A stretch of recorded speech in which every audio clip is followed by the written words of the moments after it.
श्री राम जय जय राम। श्री सीताराम जी के चरणों में वंदन करते हुए श्री राम कथा में वाल्मीकि रामायण के अंतर्गत सर्ग संख्या 43 को हम सुनेंगे। इस सर्ग में भगीरथ की तपस्या से संतुष्ट हुए भगवान शंकर का गंगा को अपने सिर पर धारण करके बिंदु सरोवर में छोड़ना और उनका 7 धाराओं में विभक्त हो भगीरथ के साथ जाकर उनके पितरों का उद्धार करना। देवदेवे गतं तस्मिन् सुवर्णगुष्ठाग्र निपीडितां कृत्वा वसुमतीं रामवत्सरं समुपासत।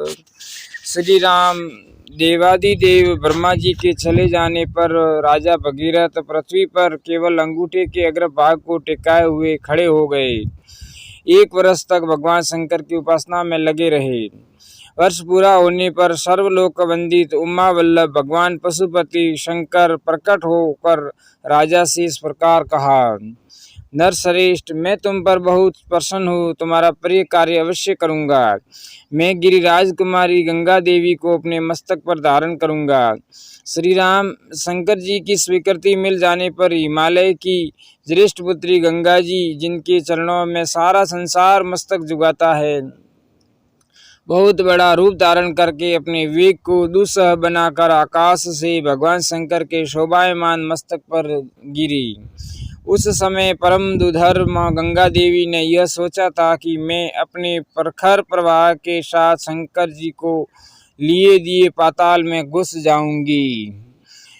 उनके इस अहंकार को जानकर त्रिनेत्रधारी भगवान हर कुपित हो उठे और उन्होंने उस समय गंगा को अदृश्य कर देने का विचार किया। पुण्य स्वरूपा गंगा भगवान रुद्र के पवित्र मस्तक पर गिरी। उनका वह मस्तक जटामंडल रूपी गुफा से सुशोभित हिमालय के समान जान पड़ता था। उस पर गिरकर विशेष प्रयत्न करने पर भी किसी तरह वे पृथ्वी पर न जा सकी। भगवान शिव के जटाजाल में उलझकर किनारे आकर भी गंगा देवी वहीं बाहर निकलने का मार्ग न पा सकी और वर्षों तक उस जटाजूट में ही भटकती रही। रघुनंदन भगीरथ ने देखा गंगा जी भगवान शंकर के जटामंडल में अदृश्य हो गई हैं, तब वे पुनः वहां भारी तपस्या में लग गई। उस तपस्या द्वारा उन्होंने भगवान शिव को बहुत संतुष्ट कर दिया। तब महादेव जी ने गंगा जी को बिंदु सरोवर में ले जाकर छोड़ दिया। वहां छूटते ही उनकी 7 धाराएं हो गई, आदिनी, पावनी और नलिनी। ये कल्याण में जल से सुशोभित गंगा की 3 मंगलमयी धाराएं पूर्व की ओर चली गई। सुचक्षु, सीता और महानदी सिंधु, ये 3 शुभ धाराएं पश्चिम दिशा की ओर प्रवाहित हुई। उनकी अपेक्षा जो 7वीं धारा थी वह महाराज भगीरथ के रथ के पीछे पीछे चलने लगी। महातेजस्वी राजऋषि भगीरथ भी दिव्य रथ पर आरूढ़ हो आगे आगे चले और गंगा उन्हीं के पथ का अनुसरण करने लगी। इस प्रकार वे आकाश से भगवान शंकर के मस्तक पर और वहां से इस पृथ्वी पर आई थी। शिव शंकर भोलेनाथ की जय। ओम नमः शिवाय। गंगा जी की वह जल राशि महान कलकल नाद के साथ तीव्र गति से प्रवाहित हुई। मर्त्य, कश्यप और शिशुमार शुंड के झुंड उसमें गिरने लगे। उन गिरे हुए जल जंतुओं से वसुंधरा की बड़ी शोभा हो रही थी। तदंतर देवता, ऋषि, गंधर्व, यक्ष और सिद्धगण नगर के समान आकार वाले विमानों, घोड़ों तथा गजराजों पर बैठकर आकाश से पृथ्वी पर गई हुई गंगा जी की शोभा निहारने लगे। बोलिए गंगा मात की जय, नर्मदा मात की जय, हर हर गंगे यमुने। देवता लोग आश्चर्यचकित होकर वहां खड़े थे। जगत में गंगा अवतरण के इस अद्भुत एवं उत्तम दृश्य को देखने की इच्छा से अमित तेजस्वी देवताओं का समूह वहां जुटा हुआ था। तीव्र गति से आते हुए देवताओं तथा उनके दिव्य आभूषणों के प्रकाश से वहां का मेघ रहित निर्मल आकाश इस तरह प्रकाशित हो रहा था मानो उसमें सैकड़ों सूर्य उदित हो गए हो। शिशुमार, सर्प तथा चंचल मर्त्य समूहों के उछलने से गंगा जी के जल से ऊपर का आकाश ऐसा जान पड़ता था मानो वहाँ चंचल चपलाओं का प्रकाश सब और व्याप्त हो रहा हो।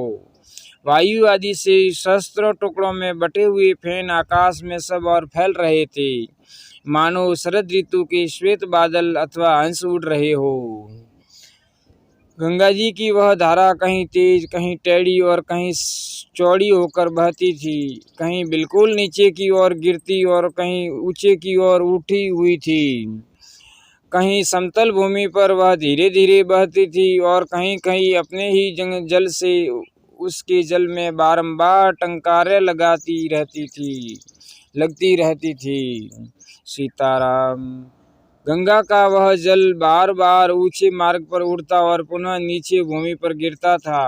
आकाश से भगवान शंकर के मस्तक पर तथा वहां से फिर पृथ्वी पर गिरा हुआ वह निर्मल एवं पवित्र गंगा जल उस समय बड़ी शोभा पा रहा था।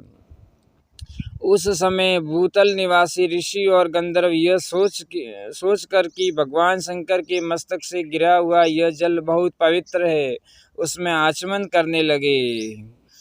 सत्यम शिवम सुंदरम। जो साफ भ्रष्ट होकर आकाश से पृथ्वी पर आ गए थे वे गंगा के जल में स्नान करके निष्पाप हो गए तथा उस जल से पाप धुल जाने के कारण पुनः शुभ पुण्य से संयुक्त हो आकाश में पहुंचकर अपने लोकों को पा गए। उस प्रकाशमान जल के संपर्क से आनंदित हुए संपूर्ण जगत को सदा के लिए बड़ी प्रसन्नता हुई। सब लोग गंगा में स्नान करके पापहीन हो गए। हम पहले बता आए हैं कि राजऋषि महाराज भगीरथ दिव्य रथ पर आरूढ़ हो आगे आगे चल रहे थे और गंगा जी उनके पीछे पीछे जा रही थी। श्री राम उस समय समस्त देवता, ऋषि, दैत्य, दानव, गंधर्व, राक्षस, यक्ष, प्रवर, किन्नर, बड़े बड़े नाग, सर्प तथा अप्सरा ये सब लोग बड़ी प्रसन्नता के साथ राजा भगीरथ के रथ के पीछे गंगा जी के साथ साथ चल रहे थे। सब प्रकार के जल जंतु भी गंगा जी की उस जल राशि के साथ सानंद जा रहे थे। जिस ओर राजा भगीरथ जाते उसी ओर समस्त पापों का नाश करने वाली सरिताओं में श्रेष्ठ यशस्विनी गंगा भी जाती थी। उस समय मार्ग में अद्भुत पराक्रमी महामना राजा जहू यज्ञ कर रहे थे। गंगा जी अपने जल प्रवाह से उनके यज्ञ मंडप को बहा ले गई। रघुनंदन राजा जहू इसे गंगा जी का गर्व समझकर कुपित हो उठे। फिर तो उन्होंने गंगा जी के उस समस्त जल को पी लिया। यह संसार के लिए बड़ी अद्भुत बात हुई। तब देवता, गंधर्व तथा ऋषि अत्यंत विस्मित होकर पुरुष परवर महात्मा जहू की स्तुति करने लगे। उन्होंने गंगा जी को उन महात्मा नरेश की कन्या बना दिया, अर्थात उन्हें यह विश्वास दिलाया कि गंगा जी को प्रकट करके आप इनके पिता कहलाएंगे। इससे सामर्थ्यशाली महातेजस्वी जहू बहुत प्रसन्न हुए और उन्होंने अपने कानों के छिद्रों द्वारा गंगा जी को पुनः प्रकट कर दिया। इसलिए गंगा जहू की पुत्री एवं जाह्नवी कहलाती हैं। सीताराम। वहाँ से गंगा फिर भगीरथ के रथ का अनुसरण करती हुई चली। उस समय सरिताओं में श्रेष्ठ जाह्नवी समुद्र तक जा पहुंची और राजा भगीरथ के पितरों के उद्धार रूपी कार्य की सिद्धि के लिए रसातल में गई। राजऋषि भगीरथ भी यत्नपूर्वक गंगा जी को साथ ले वहां गए। उन्होंने शाप से भस्म हुए अपने पितामह को अचेत सा होकर देखा। रघुकुल के श्रेष्ठ वीर तदंतर गंगा के उस उत्तम जल ने सगर पुत्रों की उस भस्म राशि को अपलावित कर दिया और वे सभी राजकुमार निष्पाप होकर स्वर्ग में जा पहुँचे।